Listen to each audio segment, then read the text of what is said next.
Abubuwa 10 da banki ba sa so ka sani akan kuɗi da kuma mu'amalar ka da su, wanda rashin sanin hakan da gare ka yake ba su damar cutar ka ko tauye haƙƙinka. Mun yarda da bankuna duk da mun san cewa 'yan kasuwa ne. Yarda ce ta jawo har suke iya rufe mana wasu abubuwan da ya kamata a ce mun sani da ba mu yarda da su har haka ba. Amma me zai sa su faɗa tunda suna amfani da su ne wajen amfanar da kansu. Kai ne ya kamata kai kokarin sani ka kuma kiyaye tunda ka ake cuta. Wanda hakan ne ya samu kawo muku wannan bidiyon da zai bankaɗo 10 daga cikin su. Da yawa daga cikin abubuwan nan da zamu kawo muku abu ne da ya faru da wasu daga cikin mu, musamman ma na 4. Idan ka taɓa samun matsala da banki akan irin haka, ka rubuta mana a comment domin mu ƙara samun haske. Na 10, bank insurance. Bank suna ƙoƙarin bayar da insurance kamar na tafiya ko yayin bayar da credit card, wanda hakan yake sa mutane tunanin suna da madogara. Amma ba za ka san bank insurance ba shi da wani amfani ba sai sanda ka shiga matsala. Na 9, cajar kuɗi sanda account ɗinka ya ƙasa da maintenance balance. Ba za su taɓa tunawa ko gaya maka account ɗinka ya ƙasa da maintenance balance ba, sai dai kawai su fara cajar ka. Na 8, amfana daga sakacinka. Bank suna sane da yadda mutane suke duba transaction da kuma monthly statement. Yayin da saga mutum bai cika dubawa ba, suna amfani da wannan damar wajen yasar rabonsu daga account ɗinsa.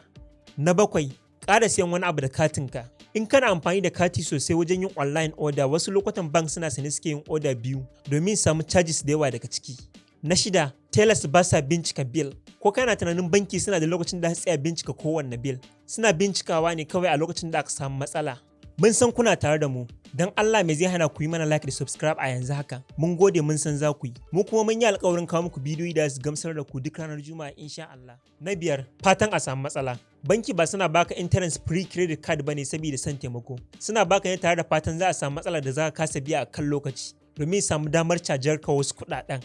Na 4, banks ba abokai bane. Mutanen da banki suka sa matsala ta hanyar abota suna da matukar yawa. Abokanka na banki ba suna yi ne da niyyar cutar ka ba, suna yi ne kawai don su kare aikinsu. Kai dai kawai kai taka tsantsan da duk wani abu da su zo ma da shi da ya shafi harkar banki.